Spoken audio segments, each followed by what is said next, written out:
ಪರಿವರ್ತನೆ.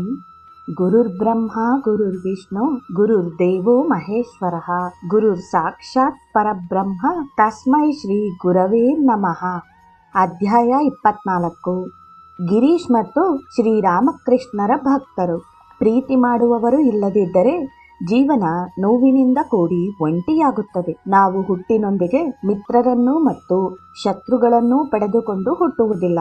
ನಾವು ಮಿತ್ರರಾಗುವುದು ಒಬ್ಬರನ್ನೊಬ್ಬರು ಪ್ರೀತಿಯಿಂದ ಬಂಧಿಸಿಕೊಳ್ಳುವುದರಿಂದ. ನಿಜವಾದ ಮಿತ್ರ ಕಷ್ಟದಲ್ಲಿ ಅಥವಾ ಸುಖದಲ್ಲಿ, ಸಿರಿ ಅಥವಾ ಬಡತನದಲ್ಲಿ, ಶಾಂತಿ ಅಥವಾ ಸಂಘರ್ಷದಲ್ಲಿನಂತೆ ಸ್ಥಿರವಾಗಿ ನಮ್ಮ ಜೊತೆಗಿರುತ್ತಾನೆ. ನಿಸ್ವಾರ್ಥ ಪ್ರೀತಿ ಎಂಬುದು ಈ ಜಗತ್ತಿನಲ್ಲಿ ಅಪರೂಪವೇ ಎನ್ನಬಹುದಾದರೂ ಅವತಾರ ಪುರುಷರು ಮತ್ತು ನಿಸ್ವಾರ್ಥ ದೃಷ್ಟಿಯವರು ಪ್ರೀತಿ, ವಾತ್ಸಲ್ಯ, ಶಾಂತಿ ಮತ್ತು ಸೌಹಾರ್ದತೆಯಿಂದ ಬದುಕುವುದು ಹೇಗೆಂದು ತೋರಿಸಿಕೊಟ್ಟಿದ್ದಾರೆ. ಯೇಸು ಕ್ರಿಸ್ತನ ಶಿಷ್ಯ ಜಾನ್ ತನ್ನ ಕಟ್ಟಕಡೆಯ ದಿನಗಳಲ್ಲಿ ಈಫಿಯಸ್ ನಲ್ಲಿ ಜೀವಿಸುತ್ತಿದ್ದನು. ಪ್ರತಿ ಭಾನುವಾರ ಚರ್ಚ್ನಲ್ಲಿ ಮಾತನಾಡಲಾಗದಷ್ಟು ಅವನು ವೃದ್ಧನೂ ಅಶಕ್ತನೂ ಆಗಿದ್ದನು. ಆದರೆ ಪ್ರತಿ ಭಾನುವಾರ ಯೇಸು ಸ್ವಾಮಿಯ ಭಕ್ತರು ಅವನನ್ನು ಒಂದು ಕುರ್ಚಿಯಲ್ಲಿ ಕೂರಿಸಿಕೊಂಡು ಚರ್ಚ್ನ ಮುಂಬಾಗಿಲಿಗೆ ಒಯ್ದಾಗ ಅಲ್ಲಿ ಅವನು ಧರ್ಮಸಭೆಯವರನ್ನು ಭೇಟಿ ಮಾಡುತ್ತಿದ್ದನು. ಸಭೆಯಲ್ಲಿ ಕೆಲವು ಮಂದಿ ಉತ್ಸಾಹಿಗಳು ಜಾನ್ನನ್ನು ಬೇಡಿಕೊಳ್ಳುತ್ತಿದ್ದರು, ದಯವಿಟ್ಟು ಯೇಸು ಸ್ವಾಮಿಯನ್ನು ಕುರಿತು ಏನನ್ನಾದರೂ ಹೇಳಿ. ಜಾನ್ ತನ್ನ ನಿತ್ರಾಣ ಧ್ವನಿಯಲ್ಲಿ ಒಬ್ಬರನ್ನೊಬ್ಬರು ಪ್ರೇಮದಿಂದ ಕಾಣಿರಿ. ಪ್ರತಿ ಭಾನುವಾರ ಅವನು ಅದೇ ಸಂದೇಶವನ್ನು ನೀಡುತ್ತಿದ್ದನು. ಆದರೆ ಒಂದು ದಿನ ಯಾರೋ ಒಬ್ಬರು ಕೇಳಿದರು, ನೀವು ಯೇಸು ಸ್ವಾಮಿಯಿಂದ ಬೇರೆ ಏನನ್ನೂ ಕೇಳಿಸಿಕೊಳ್ಳಲಿಲ್ಲವೇ? ಅದಕ್ಕೆ ಜಾನ್ ಉತ್ತರಿಸಿದನು, ಹೇಳಲು ಇದಕ್ಕಿಂತ ಮಿಗಿಲಾದುದು ಏನಿದೆ? ಅದೇ ಸರ್ವಶ್ರೇಷ್ಠವೂ ಮತ್ತು ಕೊನೆಯ ಸಂದೇಶವೂ ಆಗಿದೆ. ಬದುಕಿನಲ್ಲಿ ಏನೆಲ್ಲ ಬೇಕೋ ಅದೆಲ್ಲ ಈ ಸಂದೇಶದಲ್ಲಿದೆ. ಒಬ್ಬರನ್ನೊಬ್ಬರು ಪ್ರೇಮದಿಂದ ಕಾಣಿರಿ. ಕೊರಳ ಹಾರದ ದಾರ ಹೇಗೆ ಎಲ್ಲಾ ಮುತ್ತುಗಳನ್ನು ಪೋಣಿಸಿಕೊಂಡು ಹಿಡಿದಿಟ್ಟುಕೊಂಡಿರುತ್ತದೋ ಹಾಗೆಯೇ ದೇವರು ಎಲ್ಲರನ್ನೂ ಇಟ್ಟಿರುತ್ತಾನೆ. ಶ್ರೀರಾಮಕೃಷ್ಣರು ಹೇಳಿದರು, ಕೆಲವು ವೇಳೆ ದೇವರು ಅಯಸ್ಕಾಂತದಂತೆ ನಡೆದುಕೊಂಡರೆ ಭಕ್ತ ಸೂಜಿಯಾಗುತ್ತಾನೆ. ಆಗ ದೇವರು ಭಕ್ತನನ್ನು ತನ್ನೆಡೆಗೆ ಸೆಳೆದುಕೊಳ್ಳುತ್ತಾನೆ. ಮತ್ತೆ ಕೆಲವೊಮ್ಮೆ ದೇವರೇ ಸೂಜಿಯಾಗಿ ಭಕ್ತನು ಅಯಸ್ಕಾಂತವಾಗುವುದುಂಟು. ಅಂದರೆ ದೇವರಿಗೆ ಭಕ್ತನ ಪ್ರೀತಿ ತಡೆದುಕೊಳ್ಳಲಾರದಷ್ಟು ಆಕರ್ಷಕ, ಆರ್ದ್ರವಾಗಿರುತ್ತದೆ. ಈ ಅಧ್ಯಾಯದಲ್ಲಿ ಹೇಗೆ ಗಿರೀಶ್ ಮತ್ತು ಕೆಲವರು ಗೃಹಸ್ಥ ಭಕ್ತರು ಶ್ರೀರಾಮಕೃಷ್ಣರನ್ನು ಕುರಿತು ನೆನಪುಗಳನ್ನು ಹಂಚಿಕೊಂಡು ಮಾತನಾಡುತ್ತಿದ್ದರೆಂಬುದನ್ನು ವರ್ಣಿಸಲಾಗಿದೆ. ಅವರು ರಕ್ತ ಸಂಬಂಧಿಗಳಾಗಿರದಿದ್ದರೂ ಅವರ ನಡುವೆ ಶ್ರೀರಾಮಕೃಷ್ಣರ ಅನುಗ್ರಹದಿಂದ ಗಾಢವಾದ ಆಧ್ಯಾತ್ಮಿಕ ಸಂಬಂಧವೇರ್ಪಟ್ಟಿತು. ಈ ಸಂಬಂಧ ಅವರ ನಡುವೆ ಇದ್ದ ಅನೂನ್ಯ ಪ್ರೀತಿ ಮತ್ತು ಗೌರವಗಳ ಪರಿಣಾಮವಾಗಿ ಮತ್ತೂ ಗಟ್ಟಿಗೊಂಡು ಅಚಲವಾಯಿತು. ಗಿರೀಶನ ವ್ಯಕ್ತಿತ್ವ ಬಹಳ ಸಂಕೀರ್ಣವಾದುದೇ ಆಗಿದ್ದರೂ ಶ್ರೀರಾಮಕೃಷ್ಣರ ಅನುಯಾಯಿ ಭಕ್ತರ ಪ್ರೀತಿ ಗೌರವಗಳನ್ನು ಹಲವು ಕಾರಣಗಳಿಂದಾಗಿ ಯಥೇಚ್ಛವಾಗಿ ಪಡೆದುಕೊಂಡಿದ್ದನು. ಮೊದಲನೆಯದಾಗಿ ತಮ್ಮ ಭಕ್ತರ ನಡುವೆ ಶ್ರೀರಾಮಕೃಷ್ಣರು ಅವನನ್ನು ಅದ್ವಿತೀಯ ನಂಬಿಕೆ ವಿಶ್ವಾಸಗಳಿಗೆ ಅನನ್ಯನೆಂದು ಗುರುತಿಸಿದ್ದರು. ಎರಡನೆಯದಾಗಿ ಗಿರೀಶ್ ಆಗಿನ ಸುಪ್ರಸಿದ್ಧ ನಟ ಮತ್ತು ನಾಟಕಕಾರ. ಮೂರನೆಯವನಾಗಿ ಅವನು ಸೃಜನಶೀಲ, ಪ್ರತಿಭಾವಂತ ಮತ್ತು ಆಕರ್ಷಕ ವ್ಯಕ್ತಿತ್ವ ಹೊಂದಿದ್ದವನು. ನಾಲ್ಕನೆಯದಾಗಿ ಶ್ರೀರಾಮಕೃಷ್ಣರ ಭಕ್ತರ ನಡುವೆ ಹಲವರಿಗಿಂತ ಅವನು ವಯಸ್ಸಿನಲ್ಲಿ ಹಿರಿಯನಾಗಿದ್ದನು. ಶ್ರೀರಾಮಕೃಷ್ಣರ ದಿವ್ಯ ಜೀವನ ಕ್ರಮದಲ್ಲಿ ಗಿರೀಶನದು ಅತ್ಯಂತ ಪ್ರಮುಖ ಪಾತ್ರವಾಗಿತ್ತು. ಹಾಗಾಗಿ ಅವನು ಅನೇಕರ ಆಕರ್ಷಣೆಯ ಕೇಂದ್ರವಾಗಿದ್ದನು ಮತ್ತು ಅವನ ಸಾಮೀಪ್ಯ ಮತ್ತು ಸ್ನೇಹ ಆತ್ಮವಿಶ್ವಾಸ ಮೂಡಿಸುವಲ್ಲಿ ಸ್ಫೂರ್ತಿದಾಯಕವೂ ಆಗಿದ್ದವು. ಎಂ. ಮಹೇಂದ್ರನಾಥ ಗುಪ್ತ ಅವರು ನೆನಪು ಮಾಡಿಕೊಳ್ಳುತ್ತಾರೆ, 1884ರ ಸೆಪ್ಟೆಂಬರ್ ತಿಂಗಳಲ್ಲಿ ಶ್ರೀರಾಮಕೃಷ್ಣರು ಚೈತನ್ಯ ಲೀಲಾ ನಾಟಕವನ್ನು ನೋಡಲು ಹೋದರು. ಗಿರೀಶ್ ಘೋಷ್ ಶ್ರೀರಾಮಕೃಷ್ಣರಿಗಾಗಿ ಒಂದು ವಿಶೇಷ ಆಸನದ ವ್ಯವಸ್ಥೆ ಮಾಡಿ ಅವರಿಗೆ ತೆಂಗಿನ ಹಾಳೆಯ ಒಂದು ಬೀಸಣಿಗೆ ಹಿಡಿದು ಗಾಳಿ ಹಾಕಲು ಒಬ್ಬ ವ್ಯಕ್ತಿಯನ್ನು ನೇಮಿಸಿದರು. ಶ್ರೀರಾಮಕೃಷ್ಣರು ಕೇಳಿದರು, ನಾಟಕ ನೋಡಲು ಟಿಕೆಟ್ ದರ ಎಷ್ಟು? ಅವರೇನು ಹಣ ಕೇಳುವುದಿಲ್ಲ. ನಾನು ಉತ್ತರಿಸಿದೆನು, ನೀವು ಅವರ ಅಭಿನಯವನ್ನು ನೋಡುವುದಕ್ಕೆ ಬಂದಿರುವುದೇ ಅವರಿಗೆ ಸಂತೋಷ ತಂದಿದೆ. ಶ್ರೀರಾಮಕೃಷ್ಣರು ಸಂತೋಷದಿಂದ ಹೇಳಿದರು, ನಾನು ಜಗನ್ಮಾತೆಯ ನಾಮವನ್ನು ಜಪಿಸುವೆನು. ಅವರು ಇದನ್ನೆಲ್ಲ ನೆನಪಿಗಾಗಿ ಮಾಡುತ್ತಿದ್ದಾರಲ್ಲ.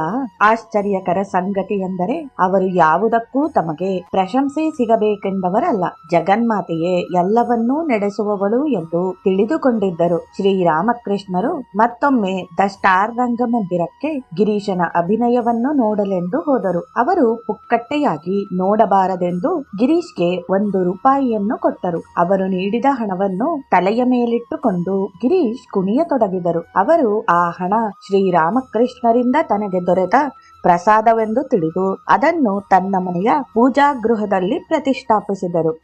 ಒಂದು ದಿನ ಶ್ರೀರಾಮಕೃಷ್ಣರು ಬಲರಾಮ್ ಮನೆಗೆ ಹೋಗುವಾಗ ಮಾರ್ಗದಲ್ಲಿಯೇ ಇದ್ದ ಗಿರೀಶನ ಮನೆಯ ಸಮೀಪವೇ ಹೋದಾಗ ಗಿರೀಶ್ ತಮ್ಮ ಮನೆಯ ಪಡಸಾಲೆಯಲ್ಲಿ ಕುಳಿತಿದ್ದರು.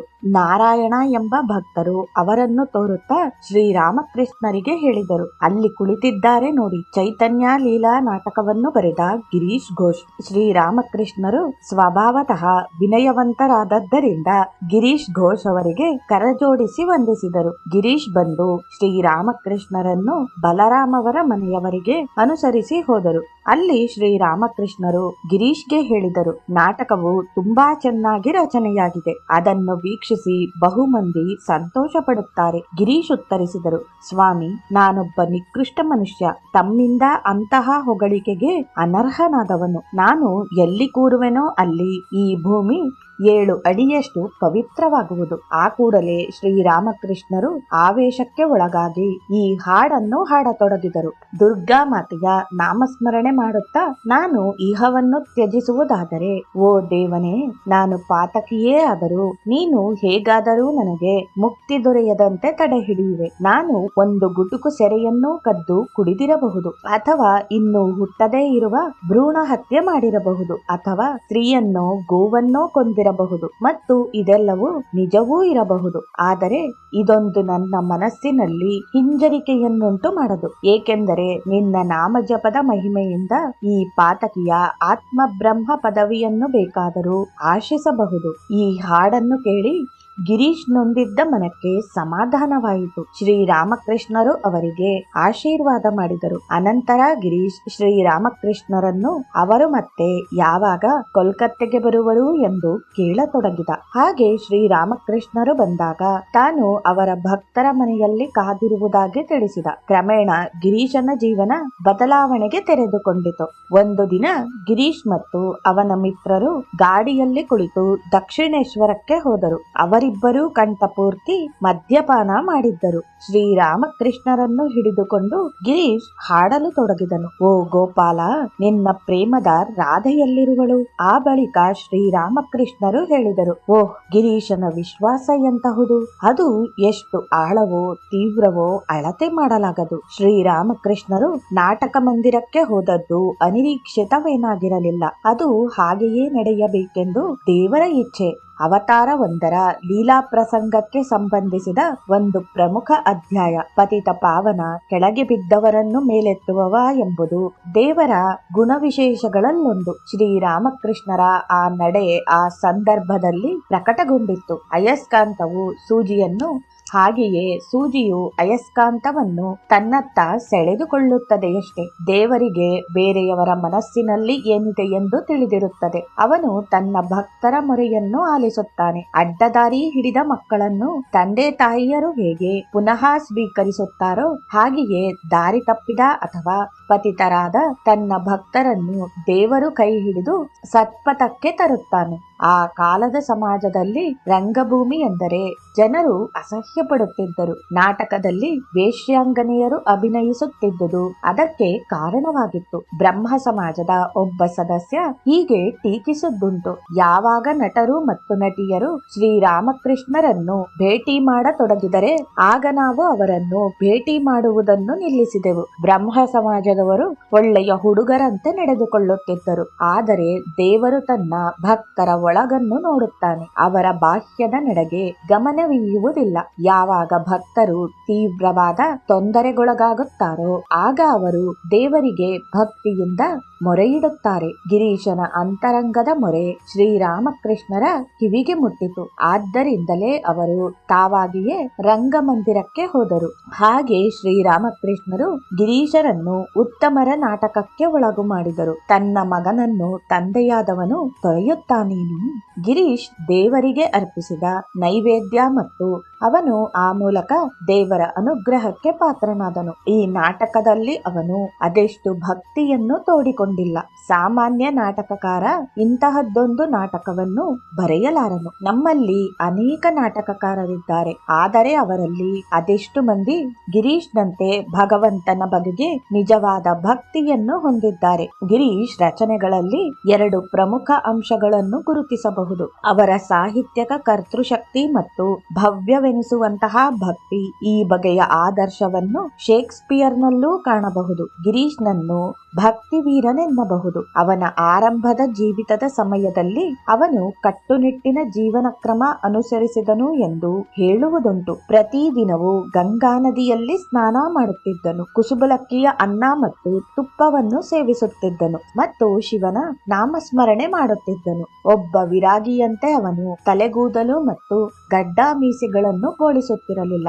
ಬರಿಗಾಲಲ್ಲಿ ಓಡಾಡುತ್ತಿದ್ದನು. ಈ ಬಗೆಯ ಆಚರಣೆಯ ಮಾರ್ಗ ಹಿಡಿದು ದೇವರನ್ನು ಕಾಣಬಹುದು ಎಂದು ಯೋಚಿಸಿದ್ದನು. ಆದರೆ ಅದು ಫಲಿಸಲಿಲ್ಲ. ಭಗವಂತನ ಅನುಗ್ರಹವಿಲ್ಲದೆ ಅವನ ದರ್ಶನ ಸಾಧ್ಯವಾಗುವುದಿಲ್ಲ. ಶ್ರೀರಾಮಕೃಷ್ಣರ ಅನುಗ್ರಹಕ್ಕೆ ಸಂಪೂರ್ಣವಾಗಿ ಪಾತ್ರನಾದದು ಗಿರೀಶನ ಬದುಕಿನ ಕೊನೆಯ ಅಧ್ಯಾಯ. ಗಿರೀಶನಿಗೆ ವ್ರತಾಚರಣೆಗಳಿಂದ ದೇವರನ್ನು ಒಲಿಸಿಕೊಳ್ಳುವುದು ಸಾಧ್ಯವಾಗಲಿಲ್ಲ.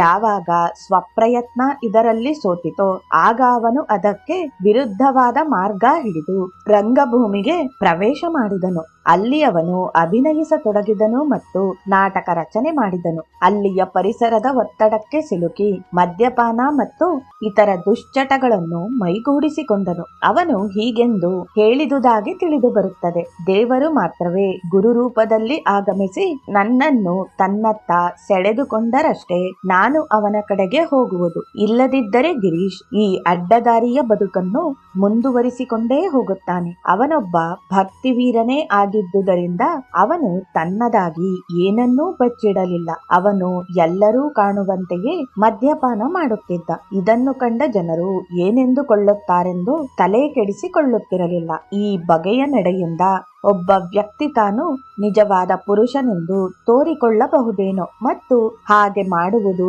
ನೀತಿ ಬಾಹಿರವೆಂದು ತಿಳಿದಿದ್ದೂ ಸಹ ಅನೇಕರು ಇಷ್ಟು ಧೈರ್ಯದಿಂದ ನಡೆದುಕೊಳ್ಳಲಾರರು. ಅಂದರೆ ಗಿರೀಶ್ ಅನ್ಯ ಮಾರ್ಗ ಹಿಡಿದುದು ಒಂದು ಆಶ್ಚರ್ಯವೇ. ಹಾಗಾಗಿ ಅವನ ನಿಜವಾದ ಭಕ್ತನ ಸ್ವರೂಪ ವ್ಯಕ್ತವಾದಂತೆ ಮುಚ್ಚಿಕೊಂಡಿತು. ಅವನು ಬದುಕಿನಲ್ಲಿ ಏನನ್ನೇ ಮಾಡಿರಲಿ ಭಕ್ತನಾಗಿ ಗಿರೀಶ್ ಪವಿತ್ರ, ಅಮರ ಮತ್ತು ಜ್ಞಾನಿಯೂ ಸಹ.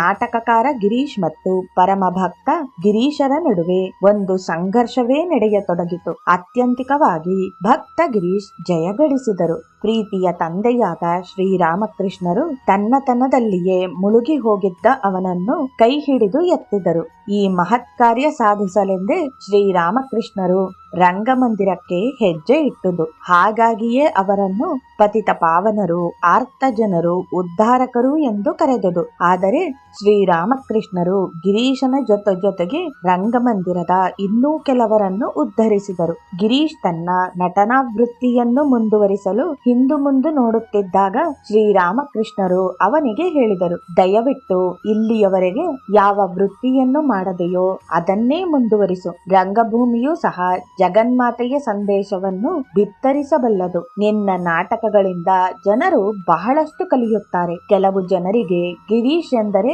ಪುರುಷರ ನಡುವಿನ ಸಿಂಹ, ಆದರೆ ಭಕ್ತರ ನಡುವೆ ಅವನು ಮಗುವಿನಂತೆ. ಅವನದು ಬಹು ವಿಶಾಲ ಹೃದಯ. ನಾವು ಯಾವಾಗ ಅವನನ್ನು ನೋಡಲು ಹೋದರೂ ಅವನು ತನ್ನ ಕೆಲಸವನ್ನು ಅಷ್ಟಕ್ಕೆ ನಿಲ್ಲಿಸಿ ತಮ್ಮೊಂದಿಗೆ ಮಾತನಾಡುತ್ತಿದ್ದನು. ಅವನದು ಅಪರೂಪದ್ದೆನ್ನುವಂತಹ ವಿನೀತ ಸ್ವಭಾವ ಮತ್ತು ಅವನು ಸ್ನೇಹಜೀವಿ. ಆದ್ದರಿಂದಲೇ ಶ್ರೀರಾಮಕೃಷ್ಣರು ಹೇಳಿದ್ದರು: ಗಿರೀಶನ ನಂಬಿಕೆ 125 ಭಾಗದ್ದು. ಗಿರೀಶಾದರೂ ಶ್ರೀರಾಮಕೃಷ್ಣರು ಅವತಾರ ಪುರುಷರೆಂದು ಗುರುತಿಸಿ ಅದನ್ನು ಕುರಿತು ಬೇರೆ ಬೇರೆಯವರೊಂದಿಗೆ ಮಾತನಾಡುತ್ತಿದ್ದನು. ಭಗವಂತನದು ಸಮದೃಷ್ಟಿ. ಅವನು ತನ್ನ ಸೂರ್ಯನ ಬೆಳಕನ್ನು ಒಳ್ಳೆಯವರ ಮತ್ತು ಕೆಟ್ಟ ಜನರ ಮೇಲೆ ಸಮಾನವಾಗಿ ಬೀರುವಂತೆ ಮಾಡಿದವನು. ಗಿರೀಶನ ಉದ್ಧಾರವನ್ನು ಕಂಡ ಇನ್ನೂ ಹಲವರು ತಮಗೂ ಉದ್ಧಾರದ ಮಾರ್ಗ ಉಂಟೆಂದು ಭರವಸೆ ಇಟ್ಟುಕೊಂಡು ತಮ್ಮ ಜೀವನ ಕ್ರಮವನ್ನು ತಿದ್ದಿಕೊಳ್ಳತೊಡಗಿದರು.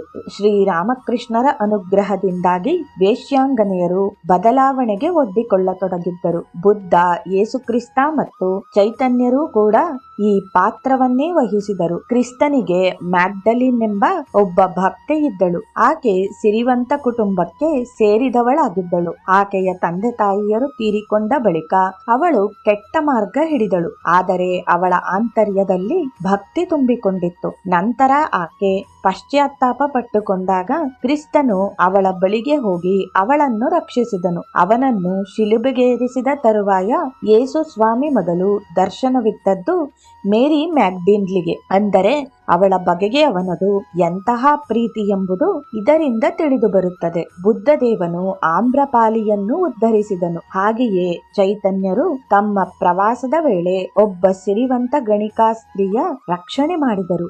ಇದು ಅವತಾರಿಗಳ ಬದುಕಿನ ಗುರಿ. ಅವರ ಆಗಮನ ತಮ್ಮ ಭಕ್ತರನ್ನು ಆಧ್ಯಾತ್ಮ ಜೀವಿಗಳನ್ನಾಗಿ ಮಾಡುವುದು. ಅವತಾರಿಗಳಿಗೆ ಸಾಮಾನ್ಯರ ಒಳಹೊರಗನ್ನು ದೃಷ್ಟಿಸಿ ನೋಡುವ ಶಕ್ತಿ ಇರುತ್ತದೆ. ಹಾಗಾಗಿ ಅವರು ತಮ್ಮ ಅನುಯಾಯಿಗಳಿಗೆ ದಿವ್ಯ ಜೀವನಕ್ಕೆ ಹಿಂತಿರುಗುವಂತೆ ಪ್ರೇರೇಪಿಸುತ್ತಾರೆ. ಸಾಮಾನ್ಯ ವ್ಯಕ್ತಿಗಳಿಗೆ ಈ ದಿವ್ಯಾತ್ಮರುಗಳ ನಡೆನುಡಿಗಳು ಅರ್ಥವಾಗುವುದೇ ಇಲ್ಲ. ಒಂದು ದಿನ ಶ್ರೀರಾಮಕೃಷ್ಣರು ಗಿರೀಶ್ಗೆ ಗಂಗಾ ನದಿಯಲ್ಲಿ ಮುಳುಗಿ ಪ್ರಾರ್ಥಿಸುವಂತೆ ಸೂಚಿಸಿದರು. ಓ ಸಕಲರನ್ನು ಪಾವನ ಮಾಡುವ ಗಂಗಾ ಮಾತೆಗೆ ನನ್ನನ್ನು ಆಶೀರ್ವದಿಸು ಎಂದು ಬೇಡುವಂತೆ ಹೇಳಿದರು. ಗಿರೀಶ್ ತನಗಿಷ್ಟವಿಲ್ಲದಿದ್ದರೂ ಶ್ರೀರಾಮಕೃಷ್ಣರು ಹೇಳಿದಂತೆಯೇ ಮಾಡಿದನು. ಆದರೆ ಅವನು ಗಂಗೆಯಲ್ಲಿ ಮುಳುಗಿದ ಬಳಿಕ ಅವನ ಮನಸ್ಸು ಪ್ರಫುಲ್ಲತೆಯಿಂದ ತುಂಬಿಕೊಂಡಿತು. ಇದು ತಾಯಿ ಗಂಗೆಯ ಮಹತ್ವ. ಶ್ರೀರಾಮಕೃಷ್ಣರು ಹೇಳಿದರು, ಈ ಕಲಿಯುಗದಲ್ಲಿ ಗಂಗಾಜಲವೆಂದರೆ ಪರಬ್ರಹ್ಮ ಸ್ವರೂಪದ ಅಭಿವ್ಯಕ್ತಿಯೇ. ಮತ್ತೊಂದು ಸಂದರ್ಭದಲ್ಲಿ ಶ್ರೀರಾಮಕೃಷ್ಣರನ್ನು ಗಿರೀಶ್ ಕೇಳಿದನು, ನಾನು ಏಕಾದರೂ ಆಗಾಗ ಖಿನ್ನ ಮನಸ್ಕನಾಗುತ್ತೇನೆ. ಶ್ರೀರಾಮಕೃಷ್ಣರು ಉತ್ತರಿಸಿದರು, ಎಲ್ಲಿಯವರೆಗೆ ನೀನು ಲೌಕಿಕದಲ್ಲಿ ಮುಳುಗಿರುತ್ತೀಯೋ ಅಲ್ಲಿಯವರೆಗೂ ಮಾಯೆಯ ಮೋಡ ಕವಿದುಕೊಂಡೇ ಇರುತ್ತದೆ. ಅದಕ್ಕೆ ನೀನು ಹೆದರುವ ಅಗತ್ಯವಿಲ್ಲ. ಏರಿಳಿತಗಳಿಗೆ ಒಳಗಾಗುವುದೇ ಮನುಷ್ಯನ ಮನಸ್ಸಿನ ಸ್ವಭಾವ. ಗಿರೀಶ್ ಹೇಳಿದನು, ಸ್ವಾಮಿ, ನಿಮಗೆ ಪ್ರತಿಯೊಬ್ಬರನ್ನು ಪಾವನರನ್ನಾಗಿ ಮತ್ತು ಅನಾಸಕ್ತರನ್ನಾಗಿ ಮಾಡುವ ಶಕ್ತಿಯುಂಟು. ಆತನು ಗೃಹಸ್ಥನಿರಲಿ ಅಥವಾ ಸನ್ಯಾಸಿಯಾಗಿರಲಿ, ನೀವು ಲೌಕಿಕದ ಎಲ್ಲೆಗಳನ್ನು ಮೀರಿದವರು. ಎಂತಹ ಪ್ರಚಂಡ ಭಕ್ತಿ ಅವನದು. ಶ್ರೀರಾಮಕೃಷ್ಣರು ಹೇಳಿದರು, ಹೌದು, ಅದು ಸಾಧ್ಯ.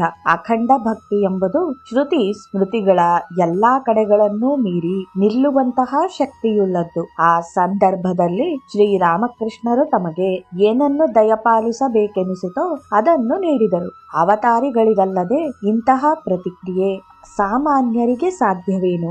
ಗಿರೀಶ್ ಶ್ರೀರಾಮಕೃಷ್ಣರಿಂದ ಏನನ್ನು ಬಯಸಿದನೋ ಅದನ್ನು ಪಡೆದುಕೊಂಡನು. ಅವರು ಶ್ರೀರಾಮಕೃಷ್ಣರಿಗೆ ಹೇಳಿದರು, ಸ್ವಾಮಿ, ನಾನು ಏನಾಗಿದ್ದೆನು ಮತ್ತು ಈಗ ಏನಾಗಿರುವೆ ಇದೆಲ್ಲ ಕೇವಲ ನಿಮ್ಮ ಸ್ಮರಣೆ ಮಾತ್ರದಿಂದ.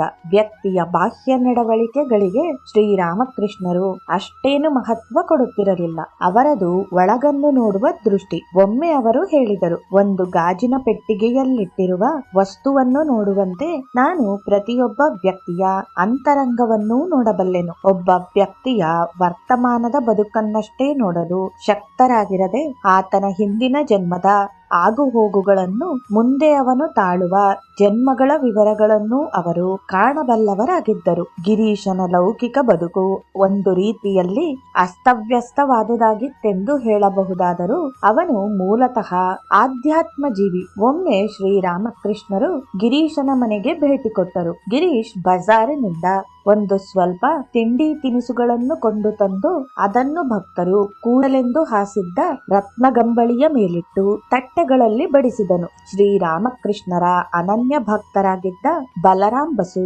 ಅಲ್ಲಿ ಹಾಜರಿದ್ದರು. ಗಿರೀಶನ ಸೇವಾ ರೀತಿಯನ್ನು ಕಂಡ ಬಲರಾಮ್ಗೆ ಅದು ಸುತಾರಾಮ್ ಹಿಡಿಸಲಿಲ್ಲ. ಏಕೆಂದರೆ ಶ್ರೀರಾಮಕೃಷ್ಣರಿಗೆ ಉಪಹಾರವನ್ನು ನೀಡುವ ರೀತಿ ಅದಲ್ಲವೆಂಬುದು ಅವರ ಅಭಿಪ್ರಾಯವಾಗಿತ್ತು. ಶ್ರೀರಾಮಕೃಷ್ಣರು ಬಲರಾಮನ್ನು ನೋಡಿ ಮಂದಹಾಸ ಬೀರುತ್ತಾ ಹೇಳಿದರು, ಇದು ಇಲ್ಲಿಯ ಪದ್ಧತಿ. ನಾನು ನಿಮ್ಮ ಮನೆಗೆ ಬಂದಾಗ ಅಲ್ಲಿಯ ಪದ್ಧತಿಯಂತೆ ಬಡಿಸುವಿರಂತೆ. ಬಲರಾಮ್ ಒಬ್ಬ ಸಾಂಪ್ರದಾಯಸ್ಥ ವೈಷ್ಣವ ಭಕ್ತರು ಇದನ್ನೂ ಹೇಳಿದ್ದಾರೆ. ಗಿರೀಶ್ ಘೋಷ್ ಒಮ್ಮೆ ಮಹಾತ್ಮರಿಗೆ ಹೀಗೆ ಹೇಳಿದ, ಸ್ವಾಮಿ, ನನ್ನ ಸೇವಕನು ಜ್ವರದಿಂದ ಕಳೆದ 6 ತಿಂಗಳುಗಳಿಂದಲೂ ಹಾಸಿಗೆ ಹಿಡಿದಿದ್ದನು. ನೀವು ಕೊಟ್ಟ ಪ್ರಸಾದದಿಂದ ಈಗ ಗುಣಮುಖನಾಗಿದ್ದಾನೆ. ಆ ಕೂಡಲೇ ಶ್ರೀರಾಮಕೃಷ್ಣರು ಅವನನ್ನು ತರಾಟೆಗೆ ತೆಗೆದುಕೊಂಡರು. ಏನು, ನೀನು ಇಂಥ ಮನುಷ್ಯನೇ? ನೀನು ಎಂತಹ ಸಣ್ಣ ಮನಸ್ಸಿನವನು? ದೇವರನ್ನು ನೀನು ಕುಂಬಳಕಾಯಿ ಮತ್ತು ಸೋರೆಕಾಯಿಗಳನ್ನು ಕೇಳುತ್ತಿದ್ದೀಯಲ್ಲ, ನೀನು ಅವನಿಂದ ಅಮರತ್ವವನ್ನು ಕೇಳಬೇಕು. ತಿಳಿಯಿತೆ?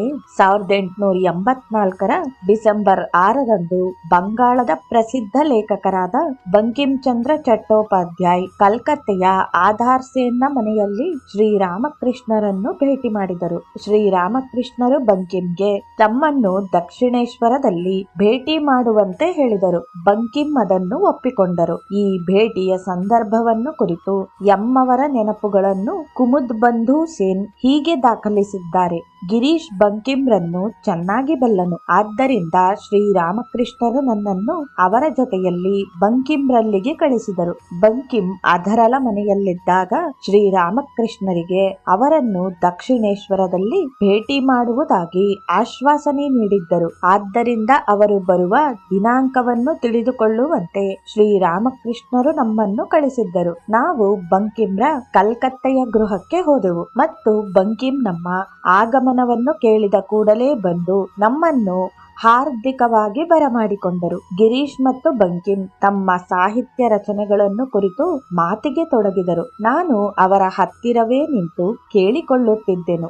ಗಿರೀಶ್ ಮತ್ತು ಬಂಕಿಂರ ನಡುವೆ ಕೇವಲ 8 ಅಥವಾ 10 ವರ್ಷಗಳ ವಯಸ್ಸಿನ ಅಂತರವಿದ್ದಿರಬಹುದು ಮತ್ತು ಅವರಿಬ್ಬರೂ ಸಾಹಿತಿಗಳು. ಹಾಗಾಗಿ ಅವರು ತಮ್ಮ ಮಾತುಗಳಲ್ಲಿ ಮುಳುಗಿ ಹೋದರು. ಆಗ ನನಗೆ 30 ವರ್ಷ ವಯಸ್ಸು. ನಾನು ಅವರ ಮಾತುಗಳನ್ನು ಗಮನವಿಟ್ಟು ಆಲಿಸತೊಡಗಿದನು. ಹಾಗೆ ಅವರ ಮಾತುಕತೆ ಮುಗಿದ ನಂತರ ಬಂಕಿಂರಿಗೆ ಶ್ರೀರಾಮಕೃಷ್ಣರ ಆಮಂತ್ರಣವನ್ನು ಕುರಿತು ಹೇಳಿದೆನು. ನಂತರ ಗಿರೀಶ್ ಹೇಳಿದನು, ನೀವು ದಕ್ಷಿಣೇಶ್ವರಕ್ಕೆ ಬರುವ ಅಪೇಕ್ಷೆ ವ್ಯಕ್ತಪಡಿಸಿದ್ದೀರಿ. ಆದ್ದರಿಂದ ಶ್ರೀರಾಮಕೃಷ್ಣರು ನಿಮಗೆ ಅಲ್ಲಿಗೆ ಬರುವುದಕ್ಕೆ ಯಾವ ದಿನ ಅನುಕೂಲವಾಗುತ್ತದೆಂದು ತಿಳಿದುಕೊಂಡು ಬರಲು ನಮ್ಮನ್ನು ಕಳಿಸಿದ್ದಾರೆ. ಬಂಕಿಂ ಉತ್ತರಿಸಿದರು, ನನಗೆ ಅವರನ್ನು ಭೇಟಿ ಮಾಡಬೇಕೆಂಬ ಮಹದಾಸೆ ಇದೆ. ಆ ದಿನ ನಾನು ಆಧರಸೇನರ ಮನೆಯಲ್ಲಿ ಶ್ರೀರಾಮಕೃಷ್ಣರನ್ನು ನೋಡಿ ಬಹಳ ಸಂತೋಷ ಪಟ್ಟೆನು. ದಕ್ಷಿಣೇಶ್ವರದಲ್ಲಿ ಅವರ ದರ್ಶನ ಮಾಡಬೇಕೆಂಬ ಹಂಬಲವಷ್ಟೇ ಅಲ್ಲ,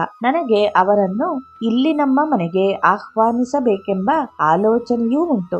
ಈಗ ನನ್ನ ಕೆಲಸದಲ್ಲಿ ತುಂಬಾ ಒತ್ತಡಕ್ಕೆ ಸಿಕ್ಕಿಕೊಂಡಿರುತ್ತೇನೆ. ಆದ್ದರಿಂದ ನನಗೆ ಅವರನ್ನು ನೋಡ ಹೋಗಲು ಯಾವಾಗ ಸಮಯ ಸಿಗಬಹುದೆಂದು ಹೇಳಲಾರೆನು. ಹಾಗೆ ನನಗೆ ಅನುಕೂಲವಾದ ಕೂಡಲೇ ನಾನು ನಿಮಗೆ ತಿಳಿಸುತ್ತೇನೆ. ದುರದೃಷ್ಟವೆಂದರೆ ಬಂಕಿಂ ಅವರ ಆಸೆ ಈಡೇರಲೇ ಇಲ್ಲ.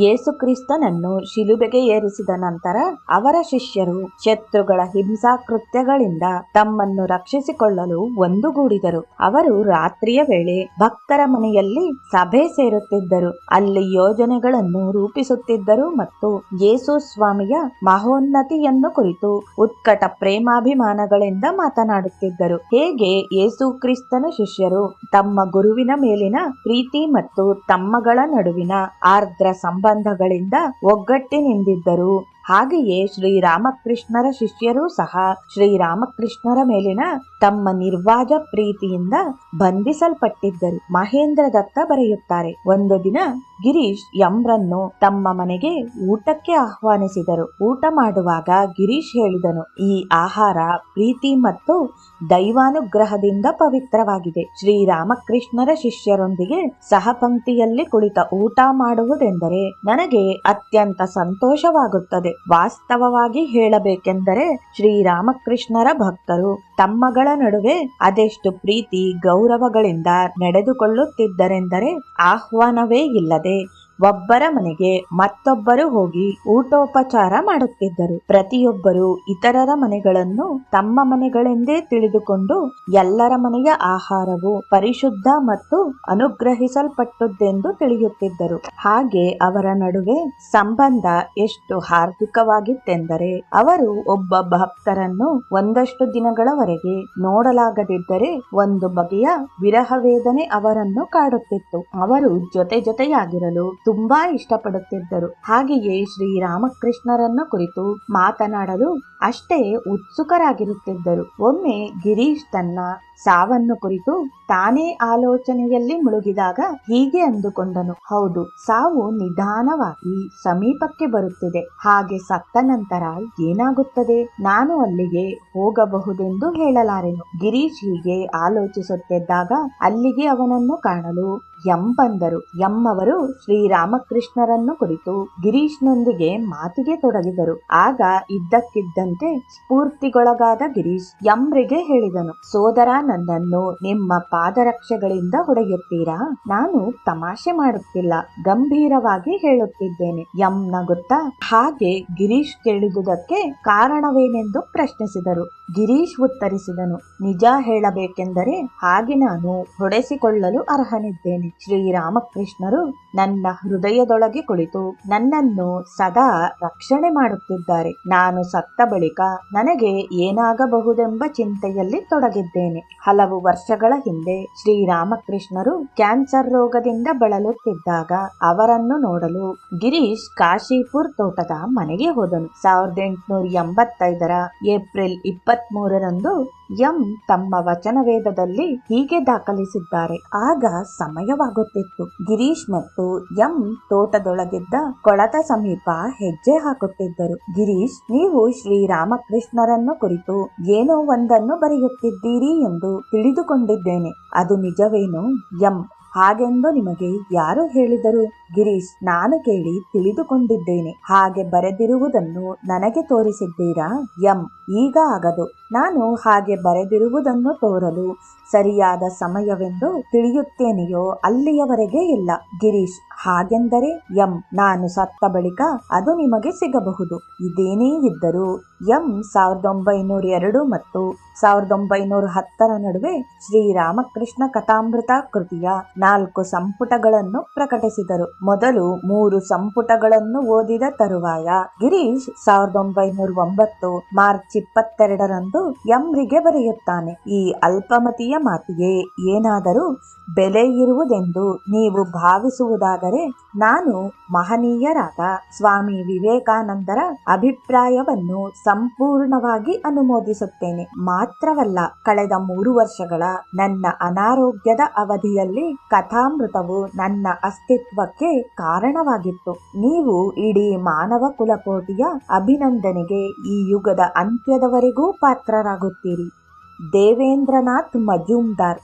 ಶ್ರೀರಾಮಕೃಷ್ಣರನ್ನು ದೇವೇಂದ್ರ ಮತ್ತು ಗಿರೀಶ್ ಭೇಟಿಯಾಗುವುದಕ್ಕಿಂತ ಅನೇಕ ವರ್ಷಗಳ ಹಿಂದಿನಿಂದಲೂ ಅವರಿಬ್ಬರು ಮಿತ್ರರಾಗಿದ್ದರು. ಒಮ್ಮೆ ಶ್ರೀರಾಮಕೃಷ್ಣರು ಗಿರೀಶನ ನಾಟಕವನ್ನು ನೋಡಲೆಂದು ದ ಸ್ಟಾರ್ ರಂಗಮಂದಿರಕ್ಕೆ ಹೋಗಿದ್ದು, ಅಲ್ಲಿ ಅವರಿಗಾಗಿ ಗಿರೀಶ್ ವಿಶೇಷ ಆಸನದ ವ್ಯವಸ್ಥೆ ಮಾಡಿದ್ದನು. ಆಗ ದೇವೇಂದ್ರ ಮತ್ತು ಲಾಟು ಅವರ ಜೊತೆಗೆ ಇದ್ದರು. ನಾಟಕ ಪ್ರದರ್ಶನ ಮುಗಿದ ನಂತರ ಅಷ್ಟರಲ್ಲೇ ಮದ್ಯಪಾನ ಮತ್ತನಾಗಿದ್ದ ಗಿರೀಶ್ ಶ್ರೀರಾಮಕೃಷ್ಣರನ್ನು ಕೆಟ್ಟ ಮಾತುಗಳನ್ನಾಡಿ ಅವಮಾನಿಸಿದ್ದನು. ಲಾಟುಗೆ ತುಂಬಾ ಕೋಪವೇ ಬಂದು ಅವನು ಗಿರೀಶ್ನನ್ನು ಹೊಡೆಯಬೇಕೆನ್ನುವಷ್ಟರಲ್ಲಿ ದೇವೇಂದ್ರ ತಡೆದರು. ಮರುದಿನ ದೇವೇಂದ್ರ ಗಿರೀಶ್ನ ಮನೆಗೆ ಹೋಗಿ ಅವನಿಗೆ ಹೀಗೆಂದರು, ನೀವು ಮದ್ಯಪಾನ ಮಾಡಿದಾಗ ನಿಮಗೆ ನಿಮ್ಮ ಮೇಲೆ ನಿಯಂತ್ರಣವಿರುವುದಿಲ್ಲ ಮತ್ತು ಅಸಂಬದ್ಧ ಮಾತುಗಳನ್ನಾಡುತ್ತೀರಿ. ನೀವು ದಕ್ಷಿಣೇಶ್ವರಕ್ಕೆ ಹೋಗಿ ಶ್ರೀರಾಮಕೃಷ್ಣರನ್ನು ಕಂಡು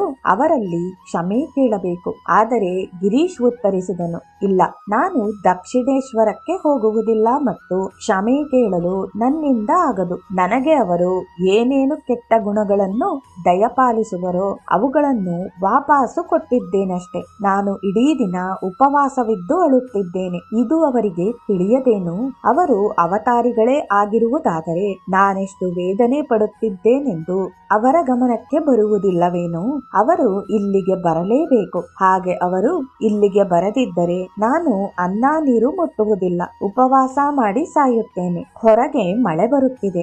ಅಂದು ಸಂಜೆ 4 ಗಂಟೆಗೆ ರಾಮಚಂದ್ರ ದತ್ತನೊಂದಿಗೆ ಶ್ರೀರಾಮಕೃಷ್ಣರು ಗಿರೀಶನ ಮನೆಗೆ ಬಂದರು. ಅವರ ಪಾದಗಳಿಗೆ ಗಿರೀಶ್ ಬಿದ್ದು ನಮಸ್ಕರಿಸಿದನು. ಶ್ರೀರಾಮಕೃಷ್ಣರು ಅವನನ್ನು ಆಶೀರ್ವದಿಸಿದರು. ಒಂದು ದಿನ ಸಂಜೆ ಸ್ವಾಮಿ ವಿವೇಕಾನಂದರು ದೇವೇಂದ್ರನೊಂದಿಗೆ ದಕ್ಷಿಣೇಶ್ವರಕ್ಕೆ ಹಿಂದಿರುಗಿ ಬರುತ್ತಾ ದೇವೇಂದ್ರರಿಗೆ ಹೇಳಿದರು, ಆಕಾಶಗಂಗೆಯನ್ನು ನೋಡಿ, ಅದು ಹಾಲಿನ ಪ್ರವಾಹದಂತೆ ಕಾಣಬಹುದು. ನಿಮಗೆ ಗೊತ್ತೇನು? ಇಲ್ಲಿ ಪ್ರತಿ ಕ್ಷಣವೂ ಕೋಟಿ ಕೋಟಿ ಸೂರ್ಯಚಂದ್ರರು ರೂಪ ತಾಳಿರುತ್ತಾರೆಂದು. ಅದೇ ಎಲ್ಲಾ ತಾರಾಲೋಕದ ಮೂಲ. ಹಾಗೆ ನೀವು ಕಲ್ಪಿಸಿಕೊಳ್ಳಿ, ಈ ಅನಂತ ಲೋಕವನ್ನು ಆಳುವ ವಸ್ತು ನಮ್ಮ ಊಹಿಗೆ ಮೀರಿದುದೆ. ಈ ಹುಲುಮಾನವ ತನ್ನ ಇಂತಿಷ್ಟು ಭೌತಿಕ ಶಕ್ತಿಯಿಂದ ಆ ಆಗಾಮ್ಯ ವಸ್ತುವನ್ನು ಗ್ರಹಿಸಿಕೊಳ್ಳಲು ಹೇಗೆ ಪ್ರಯತ್ನಿಸುತ್ತಿರುವನು? ಆ ಪರವಸ್ತು ಅವನಿಗೆ ನಿಲುಕಬಲ್ಲದ್ದೇನು?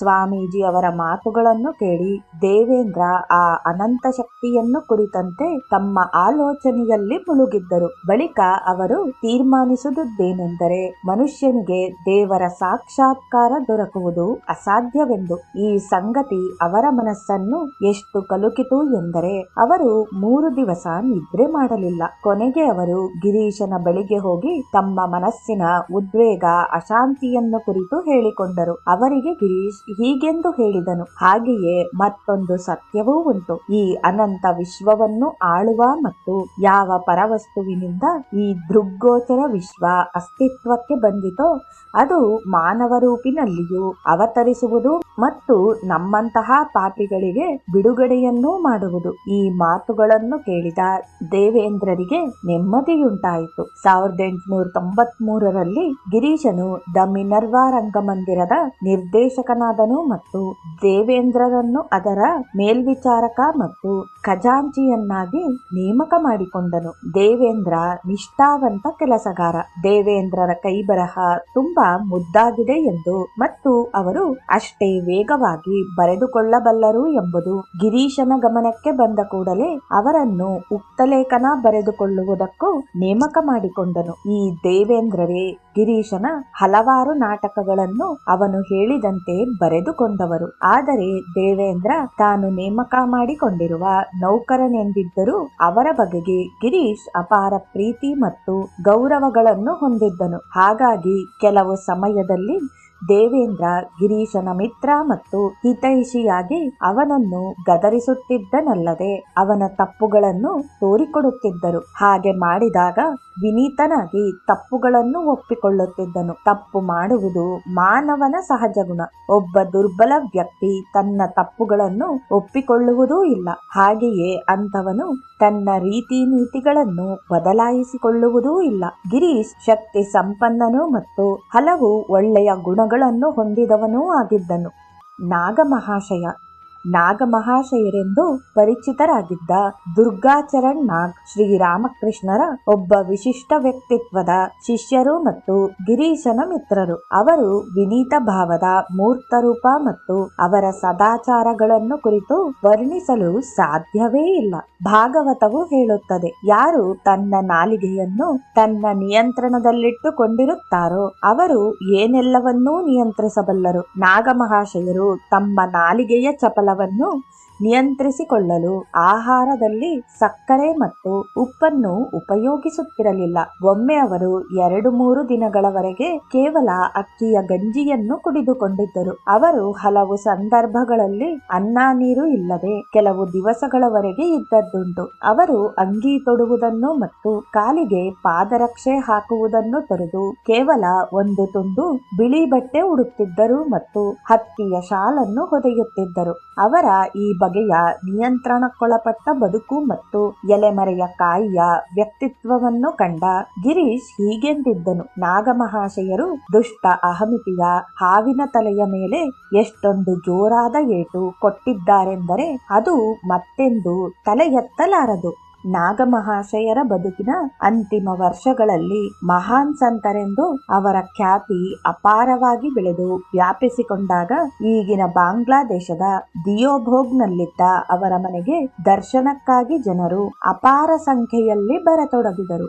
ಈ ಗಡಿಬಿಡಿಯಿಂದ ಮುಕ್ತವಾಗಿರಲು ಗುಟ್ಟಾಗಿ ಅವರು ಆಗಾಗ ಕೋಲ್ಕತ್ತೆಗೆ ಬರತೊಡಗಿದರು. ಹಾಗೆ ಅವರು ಕೋಲ್ಕತ್ತೆಗೆ ಬಂದಾಗ ಮೊದಲು ಸಂದರ್ಶಿಸುತ್ತಿದ್ದ ಸ್ಥಳವೆಂದರೆ ಕಾಳಿಘಾಟ್ನ ದೇವಾಲಯ. ಅಲ್ಲಿ ಅವರು ಜಗನ್ಮಾತೆಗೆ ತಲೆಬಾಗಿ ವಂದಿಸುವರು. ಬಳಿಕ ಅವರು ತಮ್ಮ ಬಟ್ಟೆ ಬರೆಗಳನ್ನು ಅವರ ಕೋಲ್ಕತ್ತೆಯ ಮನೆಯಲ್ಲಿಟ್ಟು ನೇರವಾಗಿ ಗಿರೀಶ್ಗೆ ಗೌರವ ಸಲ್ಲಿಸಲು ಹೋಗುತ್ತಿದ್ದರು. ಅವರು ಒಮ್ಮೆ ಗಿರೀಶ್ಗೆ ಹೀಗೆ ಹೇಳಿದರು, ಗಿರೀಶ್ ಬಾಬು ಅವರ ಜೊತೆಯಲ್ಲಿ ಯಾರಾದರೂ ಸರಿ, ಕೇವಲ 5 ನಿಮಿಷಗಳವರೆಗೆ ಇದ್ದರೆ ಸಾಕು. ಅವರು ಪ್ರಾಪಂಚಿಕ ಜಂಜಾಟದಿಂದ ಮುಕ್ತರಾಗಿ ಬಿಡುತ್ತಾರೆ. ಅವರದು ಅಂತಹ ತೀಕ್ಷ್ಣ ದೃಷ್ಟಿ. ಅದರಿಂದ ಅವರು ಬೇರೊಬ್ಬರ ಹೃದಯಾಂತರಾಳದಲ್ಲಿ ಏನಿದೆ ಎಂಬುದನ್ನು ಒಂದೇ ನೋಟದಲ್ಲಿ ಕಾಣುತ್ತಿದ್ದರು ಮತ್ತು ಈ ಬಗೆಯ ಅಂತರ್ದೃಷ್ಟಿಯನ್ನು ಹೊಂದಿದ್ದ ಅವರಿಗೆ ಶ್ರೀರಾಮಕೃಷ್ಣರು ಅವತಾರಿಗಳೆಂದು ಗುರುತಿಸಲು ಸಾಧ್ಯವಾಯಿತು. ಗಿರೀಶನಿಗೆ ನಾಗಮಹಾಶಯರ ಮೇಲೆ ಅಪಾರ ಪ್ರೀತಿ ಮತ್ತು ಗೌರವಗಳಿದ್ದವು. ಅವರು ಬೇರೆಯವರಿಂದ ಯಾವುದೇ ಉಡುಗೊರೆಯನ್ನು ಸ್ವೀಕರಿಸುವುದಿಲ್ಲವೆಂದು ಗಿರೀಶ್ ತಿಳಿದಿದ್ದರು. ಅವನು ಒಂದು ದಿನ ನಾಗಮಹಾಶಯರಿಗೆ ಒಂದು ಕಂಬಳಿಯನ್ನು ಕೊಟ್ಟನು. ಗಿರೀಶ್ ಮೇಲಿದ್ದ ಅವರ ಗೌರವದ ಕಾರಣವಾಗಿ ಹಾಗೆ ಬಂದ ಕಂಬಳಿಯನ್ನು ತಮ್ಮ ತಲೆಯ ಮೇಲಿಟ್ಟುಕೊಂಡು ಮನೆಗೆ ಹೋದರು. ನಂತರ ಅದೇ ದಿನ ಅವರ ಒಬ್ಬ ಭಕ್ತ ಅವರನ್ನು ನೋಡಲು ಹೋದಾಗ ನಾಗಮಹಾಶಯರು ಆ ಕಂಬಳಿಯನ್ನು ತಲೆಯ ಮೇಲಿಟ್ಟುಕೊಂಡೇ ಕುಳಿತಿದ್ದರು. ಈ ಸಂಗತಿಯನ್ನು ಗಿರೀಶ್ ಕೇಳಿ ತಿಳಿದಾಗ ತಾನು ಕೊಟ್ಟ ಉಡುಗೊರೆಯಿಂದ ನಾಗಮಹಾಶಯರಿಗೆ ಮುಜುಗರವಾಗಬಾರದೆಂದು ಈ ಕಂಬಳಿಯನ್ನು ಉಪಾಯವಾಗಿ ಹಿಂದಕ್ಕೆ ಪಡೆಯಲು ಯೋಜನೆ ಹಾಕಿದನು. ಹಲವು ವರ್ಷಗಳ ಹಿಂದೆ ಶ್ರೀರಾಮಕೃಷ್ಣರನ್ನು ವಿವೇಕಾನಂದರಿಗೆ ಪರಿಚಯಿಸಿದಾಗ ಅವರು ಹೇಳಿದ್ದು, ಇವರದು ಪರಿಪಕ್ವವಾದ ವಿನೀತ ಗುಣ. ಇವರಲ್ಲಿ ಯಾವುದೇ ಆಷಾಢಭೂತಿತನವಿಲ್ಲ. ವಿನೀತ ಭಾವ ನಾಗಮಹಾಶಯರ ಅಪರೂಪದ ಗುಣವಿಶೇಷಗಳಲ್ಲಿ ಒಂದಾಗಿತ್ತು. ನಾನು ಮತ್ತು ನನ್ನದು ಎಂಬುವುಗಳು ಮಾಯೆಯ ಹಾಸು ಮತ್ತು ಹೊಕ್ಕು. ಇವುಗಳು ವ್ಯಕ್ತಿಯನ್ನು ಬಂಧನಕ್ಕೊಳಪಡಿಸುತ್ತವೆ ಮತ್ತು ಅವು ವ್ಯಕ್ತಿಯ ನಿಜವಾದ ರೂಪವನ್ನು ತೊಡೆದು ಹಾಕುತ್ತವೆ. ಒಮ್ಮೆ ಗಿರೀಶ್ ತಮಾಷೆಗಾಗಿ ಹೇಳಿದ, ಸಂಮೋಹನಗೊಳಿಸುವ ಶಕ್ತಿವಂತೆ ಮಹಾಮಾಯೆ ಸ್ವಾಮಿ ವಿವೇಕಾನಂದರನ್ನು ಮತ್ತು ನಾಗಮಹಾಶಯರನ್ನು ಬಂಧಿಸಲು ಹೋಗಿ ತೊಂದರೆಗೊಳಗಾಗಿದ್ದಾಳೆ ಎಂದು. ಒಮ್ಮೆ ಆಕೆಯು ವಿವೇಕಾನಂದರನ್ನು ಬಲೆಗೆ ಬೀಳಿಸಲು ಯತ್ನಿಸಿದಾಗ ಅವರು ಗಾತ್ರದಲ್ಲಿ ಹಿಗ್ಗುತ್ತಾ ಹೋಗಿ ಕೊನೆಗೆ ಎಷ್ಟು ಬೃಹದಾಕಾರ ತಾಳಿದರೆಂದರೆ ಆಕೆಯ ಸರಪಳಿಗಳು ಮೋಟಾಗಿ ಅವರನ್ನು ಆಕೆ ಬಿಟ್ಟು ಬಿಡಬೇಕಾಯಿತು. ಹಾಗೆಯೇ ಆಕೆ ನಾಗಮಹಾಶಯರನ್ನು ಬಂಧಿಸಲು ಹೋದಾಗ ಅವರು ಎಷ್ಟು ಸಣ್ಣದಾಗುತ್ತಾ ಹೋಗಿ ಆಕೆ ಒಡ್ಡಿದ್ದ ಬಲೆಯ ಕಣ್ಣಿನಿಂದ ತಪ್ಪಿಸಿಕೊಂಡು ಪರಾರಿಯಾದರು ಎಂದು ಗಿರೀಶ್ ಹೇಳಿದ. ಒಂದು ದಿನ ನಾಗಮಹಾಶಯರು ಇನ್ನೂ ಕೆಲವರು ಶ್ರೀರಾಮಕೃಷ್ಣರ ಭಕ್ತರೊಂದಿಗೆ ಗಿರೀಶ್ ಮನೆಯಲ್ಲಿದ್ದರು. ಅವರು ಶ್ರೀರಾಮಕೃಷ್ಣರನ್ನು ಕುರಿತು ಮಾತನಾಡುತ್ತಿದ್ದಾಗ ಸ್ವಾಮಿ ನಿರಂಜನಾನಂದರು ನಾಗಮಹಾಶಯರ ಕಡೆಗೆ ತಿರುಗಿ ಹೀಗೆಂದರು, ಸರಿ ಸ್ವಾಮಿ, ವ್ಯಕ್ತಿ ತಾನು ಕ್ಷುಲ್ಲಕ ಮತ್ತು ಪಾತಕಿ ಎಂದು ಚಿಂತಿಸುತ್ತಾ ಹೋದರೆ ಅವನು ನಿಜವಾಗಿಯೂ ಹಾಗೆಯೇ ಆಗುತ್ತಾನೆಂದು ಶ್ರೀರಾಮಕೃಷ್ಣರು ಹೇಳುತ್ತಿದ್ದರು. ಹಾಗಿರುವಾಗ ನೀವೇಕೆ ಆಗಾಗ ನಾನು ತುಂಬಾ ಕೆಳಮಟ್ಟದವನು ಮತ್ತು ಕೀಳು ದರ್ಜೆಯವನೆಂದು ಚಿಂತಿಸಬೇಕು? ಅದಕ್ಕೆ ನಾಗಮಹಾಶಯರು ಉತ್ತರಿಸಿದರು, ಹೌದು, ನಾನು ಸ್ವತಃ ನನ್ನ ಕಣ್ಣುಗಳಿಂದಲೇ ನಾನೊಬ್ಬ ಕೆಳಮಟ್ಟದವನು ಮತ್ತು ಕೆಳದರ್ಜೆಯನೆಂಬುದನ್ನು ನೋಡುತ್ತಿದ್ದೆನು. ನಾನು ಹೇಗೆ ನಾನೇ ಶಿವನೆಂದು ತಿಳಿಯಲು ಸಾಧ್ಯ? ನೀವು ಹಾಗೇ ಯೋಚಿಸಲು ಸಾಧ್ಯ. ಗಿರೀಶ್ ಬಾಬು ನಿಮ್ಮನ್ನು ಶಿವನೆಂದು ಹೇಳಬಲ್ಲರು. ನಿಮ್ಮಲ್ಲಿ ಭಗವಂತನನ್ನು ಕುರಿತು ಎಷ್ಟೊಂದು ಭಕ್ತಿ ಗೌರವಗಳಿವೆ. ನನ್ನಲ್ಲಿ ಅಂತಹ ಭಕ್ತಿಯುಂಟೇನು? ನೀವೆಲ್ಲರೂ ನನಗೆ ಸಹಾಯ ಮಾಡುವುದಾದರೆ ಮತ್ತು ಶ್ರೀರಾಮಕೃಷ್ಣರು ಅನುಗ್ರಹಿಸುವುದಾದರೆ ನನ್ನ ಬದುಕು ಸಾರ್ಥಕವಾಗುತ್ತದೆ. ಅವರ ಅತ್ಯಂತ ಸರಳವೂ ಮತ್ತು ವಿನೀತ ಭಾವದಿಂದ ಕೂಡಿದ ಮಾತುಗಳು ಸ್ವಾಮಿ ನಿರಂಜನಾನಂದರನ್ನು ಸುಮ್ಮನಾಗಿಸಿದವು. ಅವರು ಈ ವಿಷಯವಾಗಿ ವಿರೋಧ ವ್ಯಕ್ತಪಡಿಸುವುದನ್ನಾಗಲಿ ಅಥವಾ ಈ ವಿಚಾರವಾಗಿ ಮಾತು ಮುಂದುವರೆಸುವುದನ್ನಾಗಲಿ ಮಾಡಲಿಲ್ಲ. ನಂತರ ಆ ಸಂದರ್ಭವನ್ನು ನೆನಪಿಸುತ್ತಾ ಗಿರೀಶ್ ಹೇಳಿದನು, ಒಬ್ಬ ವ್ಯಕ್ತಿ ನಿಜವಾಗಿಯೂ ನಿಷ್ಕಪಟಿ ಮತ್ತು ಪ್ರಾಮಾಣಿಕನಾಗಿದ್ದರೆ ಮತ್ತು ಅವನ ಮನಸ್ಸಿನಿಂದ ಎಲ್ಲಾ ಬಗೆಯ ಅಹಮಿಕೆಗಳು ದೂರವಾಗಿದ್ದರೆ ಅವನು ನಾಗಮಹಾಶಯರ ಸ್ಥಿತಿಗೆ ಏರಿರುತ್ತಾನೆ. ಇಂತಹ ಮಹನೀಯರ ಪಾದಸ್ಪರ್ಶದಿಂದ ಈ ಭೂಮಿಯೂ ಪಾವನವಾಗುತ್ತದೆ. ಒಮ್ಮೆ ನಾಗಮಹಾಶಯರು ಗಿರೀಶನ ಮನೆಗೆ ಬಂದರು. ಆಗ ನಾಗಮಹಾಶಯರ ತಂದೆಯನ್ನು ಕುರಿತು ಗಿರೀಶ್ ಕೇಳಿದನು, ಸರ್, ಧಾರ್ಮಿಕ ವಿಷಯಗಳನ್ನು ಕುರಿತಂತೆ ನಿಮ್ಮ ಮತ್ತು ನಿಮ್ಮ ತಂದೆಯವರ ನಡುವೆ ವ್ಯತ್ಯಾಸವುಂಟೇನು? ನಾಗಮಹಾಶಯರು ಹೇಳಿದರು, ಇಲ್ಲ, ನಮ್ಮ ನಡುವೆ ಈ ವಿಚಾರವಾಗಿ ವ್ಯತ್ಯಾಸಗಳೇನೂ ಉಳಿದಿಲ್ಲ. ನಮ್ಮ ತಂದೆಯವರು ಹಗಲು ರಾತ್ರಿ ಎನ್ನದೆ ಮಂತ್ರ ಜಪ ಮಾಡುತ್ತಾರೆ. ಆದರೆ ಅವರು ಈಗಲೂ ನನ್ನನ್ನು ಬಿಟ್ಟಿರಲಾರರು. ಗಿರೀಶ್, ಅದು ಅವರ ಒಳ್ಳೆಯ ಅದೃಷ್ಟ. ನಿಮ್ಮಂತಹ ಮಹಾಮಹಿಮರನ್ನು ಪ್ರೀತಿಸುತ್ತಾರಲ್ಲ. ಒಬ್ಬ ಬಾಲಕನಂತೆ ತಲೆಯಾಡಿಸುತ್ತಾ ನಾಗಮಹಾಶಯರು ಹೇಳಿದರು, ಸರ್, ಇದರಿಂದ ಪ್ರಯೋಜನವೇನು? ನಮ್ಮ ತಂದೆಯವರು ಲಂಗರು ಹಾಕಿ ಕಟ್ಟಿರುವ ದೋಣಿಗಳ ಹುಟ್ಟನ್ನು ಹಾಕುತ್ತಿದ್ದಾರೆ. ಹೀಗೆ ಮಂತ್ರವನ್ನು ಜಪಿಸುವ ಅವರ ಮನಸ್ಸಿನ ಕ್ರಿಯೆ ಮತ್ತು ನನ್ನ ಮೇಲಿನ ಮಮಕಾರ ಅವರನ್ನು ಎಷ್ಟು ದೂರ ಒಯ್ಯಬಲ್ಲವು. ಶ್ರೀರಾಮಕೃಷ್ಣರ ಈ ಅಪರೂಪದ ಭಕ್ತ ನಾಗಮಹಾಶಯರ ಮಾತುಗಳನ್ನು ಅಲ್ಲಿದ್ದು ಕೇಳಿಸಿಕೊಂಡು ಗಿರೀಶ್ ಮತ್ತು ಇತರರ ಹೃದಯಗಳು ಆರ್ದ್ರವಾದವು. ನಾಗಮಹಾಶಯರನ್ನು ಕುರಿತ ಈ ಕಥೆಯನ್ನು ಗಿರೀಶ್ ಹೇಳಿದನು. ಒಮ್ಮೆ ಶ್ರೀರಾಮಕೃಷ್ಣರು ಕಾಶೀಪುರದ ತೋಟದ ಮನೆಯಲ್ಲಿದ್ದಾಗ ಬೆಟ್ಟದ ನೆಲ್ಲಿಕಾಯಿಯನ್ನು ತಿನ್ನಬೇಕೆಂಬ ಅಪೇಕ್ಷೆಯನ್ನು ವ್ಯಕ್ತಪಡಿಸಿದರು. ಆದರೆ ಆಗ ಆ ಫಲ ಸಿಗುವಂತಹ ಸಮಯವಾಗಿರಲಿಲ್ಲ. ನಾಗಮಹಾಶಯರ ಕಿವಿಗೆ ಈ ಸಂಗತಿ ಬಿದ್ದಾಗ ಅವರು ಕೋಲ್ಕತ್ತೆಯ ಬಡಾವಣೆಗಳಲ್ಲಿ ಬೆಟ್ಟದ ನೆಲ್ಲಿಕಾಯಿಯನ್ನು ಹುಡುಕಿಕೊಂಡು ಹೊರಟರು. 3 ದಿನಗಳವರೆಗೆ ಒಂದೇ ಸಮನೆ ಅವರು ಹುಡುಕಿದ ನಂತರ ಒಂದೆರಡು ನೆಲ್ಲಿಕಾಯಿಗಳು ಸಿಕ್ಕಿದವು. ಶ್ರೀರಾಮಕೃಷ್ಣರ ಮಾತುಗಳೆಂದರೆ ಅವರಿಗೆ ವೇದದ ಮಾತುಗಳೇ. ನೆಲ್ಲಿಕಾಯಿಯನ್ನು ಹುಡುಕುವುದು ಮತ್ತು ಆಧ್ಯಾತ್ಮ ಸಾಧನೆಯಲ್ಲಿ ತೊಡಗಿಕೊಳ್ಳುವುದು ಇವೆರಡೂ ಅವರಿಗೆ ಒಂದು ರೀತಿಯ ಕ್ರಿಯೆ.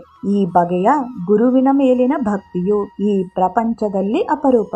ನಾಗಮಹಾಶಯ ಅವರದು ಒಂದು ಮಹಾನ್ ಆದರ್ಶ.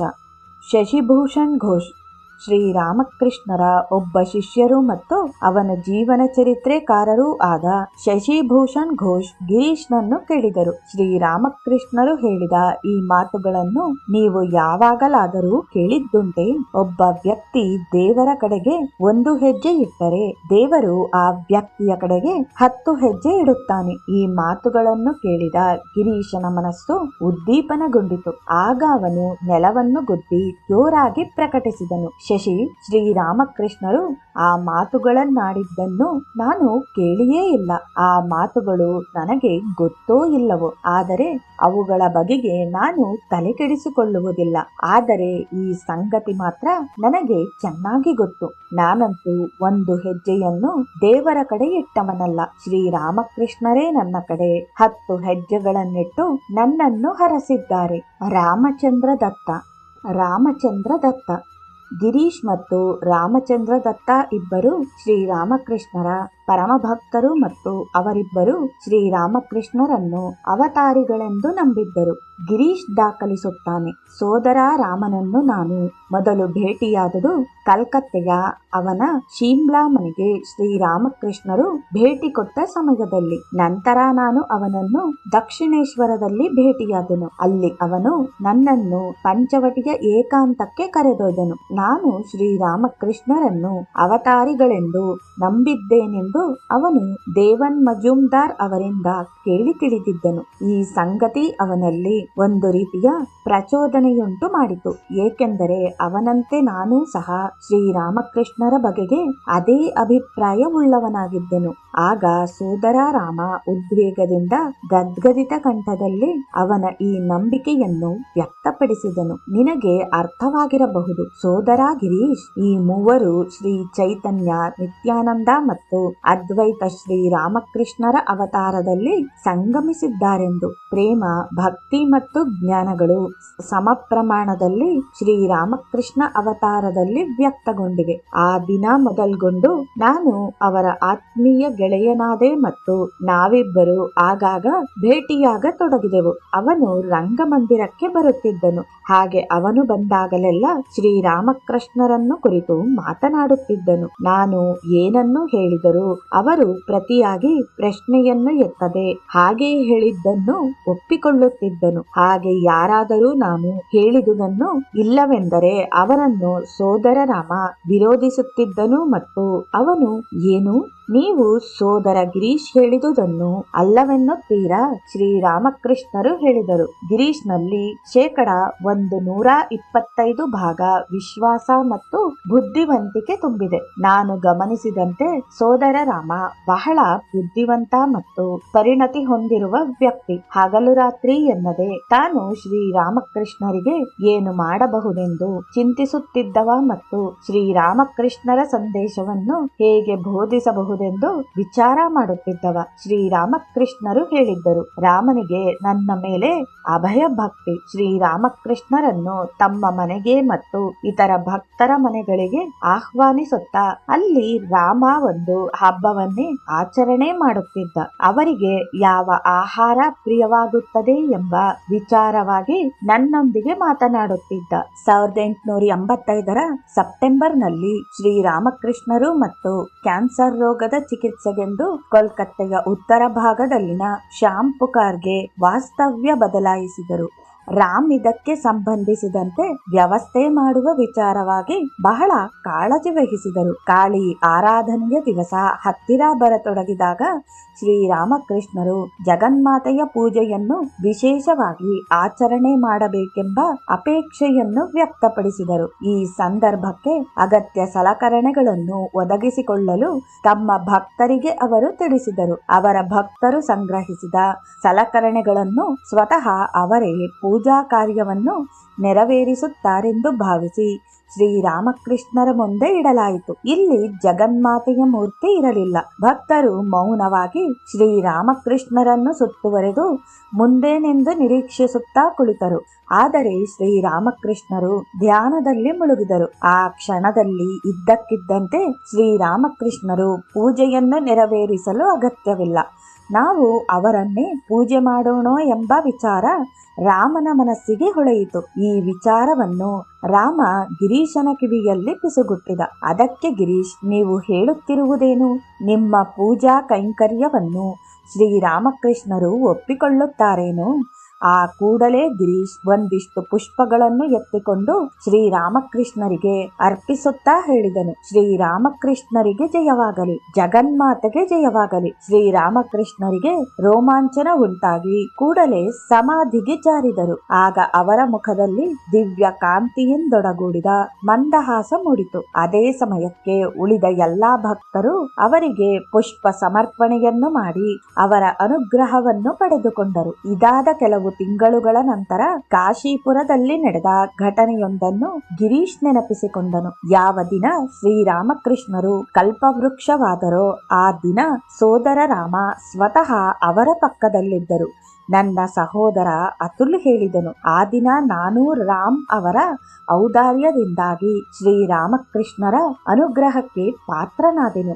ನಾನು ಒಂದು ಪಕ್ಕದಲ್ಲಿ ನಿಂತುಕೊಂಡು ಅಲ್ಲಿ ನಡೆಯುತ್ತಿರುವುದೆಲ್ಲವನ್ನೂ ಗಮನಿಸಿದೆನು. ರಾಮ ನನ್ನ ಕೈಯನ್ನು ಬಲವಾಗಿ ಹಿಡಿದುಕೊಂಡು ಶ್ರೀರಾಮಕೃಷ್ಣರ ಮುಂದಕ್ಕೆ ನನ್ನನ್ನು ಎಳೆದು ನಿಲ್ಲಿಸಿದನು. ಆಗ ಶ್ರೀರಾಮಕೃಷ್ಣರು ನನ್ನನ್ನು ಮುಟ್ಟಿ ಸ್ಪರ್ಶಿಸಿದರು. ಅತುಲ್ ಮತ್ತು ಅಲ್ಲಿದ್ದ ಭಕ್ತರೆಲ್ಲರೂ ಸೋದರ ರಾಮರ ಪ್ರೀತಿ ಮತ್ತು ಕರುಣಾಗುಣವನ್ನು ಕಂಡು ಭಾವುಕರಾದರು. ರಾಮದತ್ತ ಶ್ರೀರಾಮಕೃಷ್ಣರ ಒಂದು ಕಿರುಜೀವನ ಚರಿತ್ರೆ ಶ್ರೀರಾಮಕೃಷ್ಣ ಪರಮಹಂಸ ದೇವರ್ ಜೀವನ ವೃತ್ತಾಂತವನ್ನು ರಚಿಸಿರುವನು. ಅದರಲ್ಲಿ ಗಿರೀಶ್ ಓರ್ವ ಭಕ್ತಿವೀರ ಎಂಬ ಶೀರ್ಷಿಕೆಯ ಅಧ್ಯಾಯವನ್ನು ಸೇರಿಸಿರುವನು. ರಾಮ ಬರೆಯುತ್ತಾನೆ, ಗಿರೀಶ್ ಅವನದು ಪ್ರಬಲವಾದ ಧಾರ್ಮಿಕ ನಂಬಿಕೆ, ಆದರೆ ಅವನು ಹಿಂದೂ ಧರ್ಮವೆಂದು ತಲೆ ಕೆಡಿಸಿಕೊಂಡವನಲ್ಲ. ಅವನ ವ್ಯಕ್ತಿತ್ವ ವ್ಯಕ್ತಿತ್ವವು ತುಂಬಾ ಸಂಕೀರ್ಣವಾದುದು.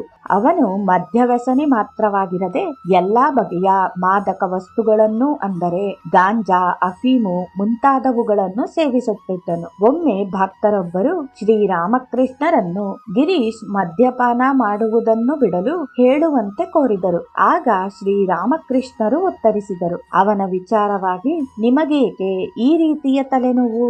ಯಾರು ಅವನ ಮಾರ್ಗದರ್ಶಕರಾಗಿರುತ್ತಾರೋ ಅವರು ಅವನು ಕುಡಿಯುವುದನ್ನು ಮುಂದುವರಿಸಬೇಕೋ ಅಥವಾ ನಿಲ್ಲಿಸಬೇಕೋ ಎಂಬುದನ್ನು ತೀರ್ಮಾನಿಸುತ್ತಾರೆ. ಎಲ್ಲದಕ್ಕೂ ಮಿಗಿಲಾಗಿ ಅವನು ಭಕ್ತ ಶಿರೋಮಣಿ. ಮದ್ಯಪಾನ ಅವನಿಗೆ ಏನನ್ನೂ ಮಾಡಲಾರದು. ಶ್ರೀರಾಮಕೃಷ್ಣರು ಗಿರೀಶನ ಭಕ್ತಿಯನ್ನು ಕುರಿತು ಬಹಳವೇ ಹೊಗಳುತ್ತಿದ್ದರು. ಅದು ಅವನಿಗೆ ಕಿರಿಕಿರಿ ಉಂಟು ಮಾಡುತ್ತಿತ್ತು.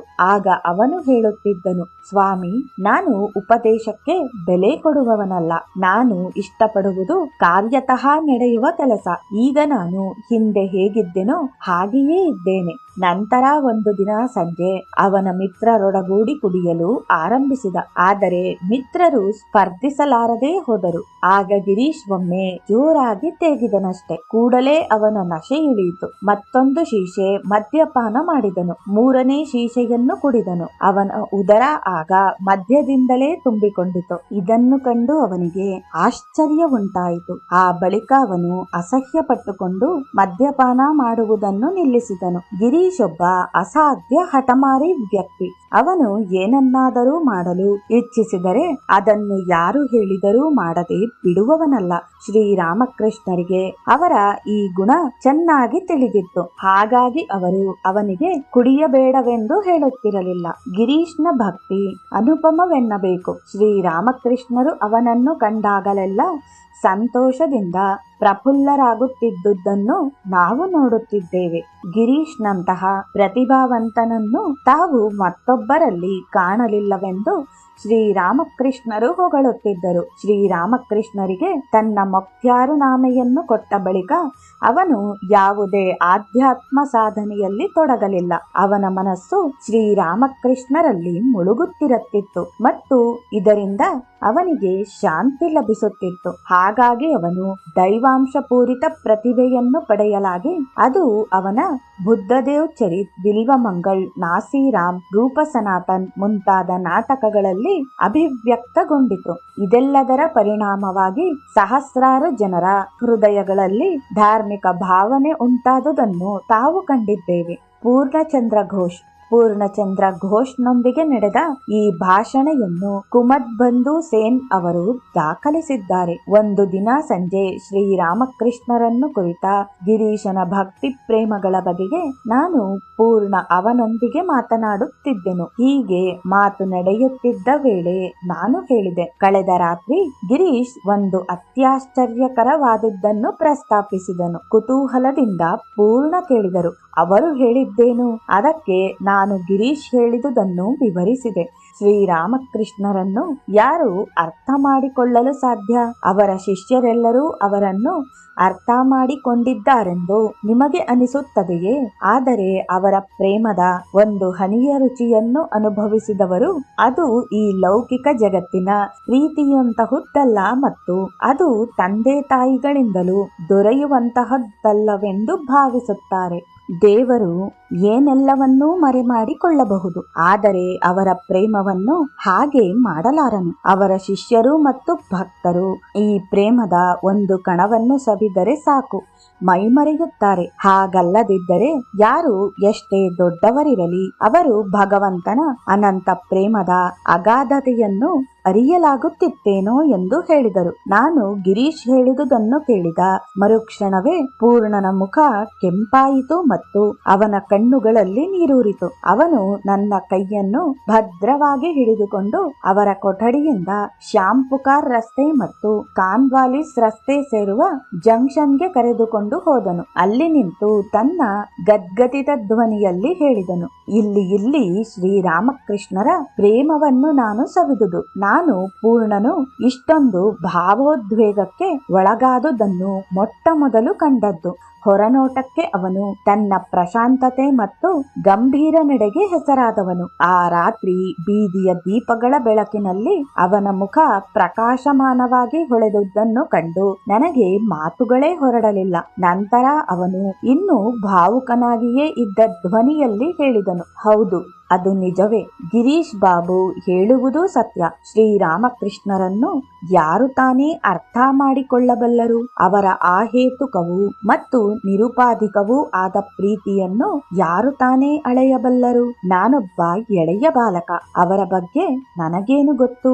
ಅವರ ದೈವಿ ಪ್ರೇಮ ನನಗೆ ಮನದಟ್ಟು ಮಾಡಿದ್ದೆಂದರೆ ಅವರು ಸಾಕ್ಷಾತ್ ಭಗವಂತನ ಅವತಾರವೆಂದು. 1911ರಲ್ಲಿ ಗಿರೀಶ್ ಕೊನೆಯ ಬಾರಿ ಹಾಸಿಗೆ ಹಿಡಿದಿದ್ದಾಗ ಪೂರ್ಣ ಅವನನ್ನು ಕಂಡಿದ್ದನು. ಶ್ರೀರಾಮಕೃಷ್ಣರ ಪ್ರೀತಿಪಾತ್ರ ಭಕ್ತನಾಗಿದ್ದ ಪೂರ್ಣನನ್ನು ಕಂಡು ಗಿರೀಶ್ಗೆ ತನ್ನ ನೋವು ಸಂಕಟಗಳೆಲ್ಲ ಮರೆತು ಹೋದವು. ಇಬ್ಬರೂ ಶ್ರೀರಾಮಕೃಷ್ಣರನ್ನು ಕುರಿತು ಸ್ವಲ್ಪ ಹೊತ್ತು ಮಾತನಾಡಿದರು. ಪೂರ್ಣ ಅಲ್ಲಿಂದ ಹೊರಡುವ ಸಮಯದಲ್ಲಿ ಗಿರೀಶ್ ಹೇಳಿದನು, ಸೋದರ, ನಾನು ನನ್ನ ಪ್ರತಿ ಉಸಿರಿನಲ್ಲಿಯೂ ಶ್ರೀರಾಮಕೃಷ್ಣರನ್ನು ನೆನೆಯುವಂತೆ ನೀನೀಗ ನನಗೆ ಹರಸಬೇಕು. ಶ್ರೀರಾಮಕೃಷ್ಣರಿಗೆ ಜಯವಾಗಲಿ. ಪೂರ್ಣ ವಿನಮ್ರತೆಯಿಂದ ಉತ್ತರಿಸಿದ ಶ್ರೀರಾಮಕೃಷ್ಣರು ನಿಮ್ಮನ್ನು ಸದಾ ರಕ್ಷಿಸುತ್ತಲೇ ಇರುತ್ತಾರೆ. ದಯವಿಟ್ಟು ನೀವು ನಮಗೆ ಆಶೀರ್ವದಿಸಬೇಕು. ಮರುದಿನ ಪೂರ್ಣ ಮತ್ತೊಬ್ಬ ಭಕ್ತರಿಗೆ ಹೇಳಿದ. ಶ್ರೀರಾಮಕೃಷ್ಣರು ಗಿರೀಶ್ ಬಾಬು ಅವರನ್ನು ಈ ಜಗತ್ತಿನಲ್ಲಿ ಬಹಳ ದಿನ ಇರಿಸುವುದಿಲ್ಲ.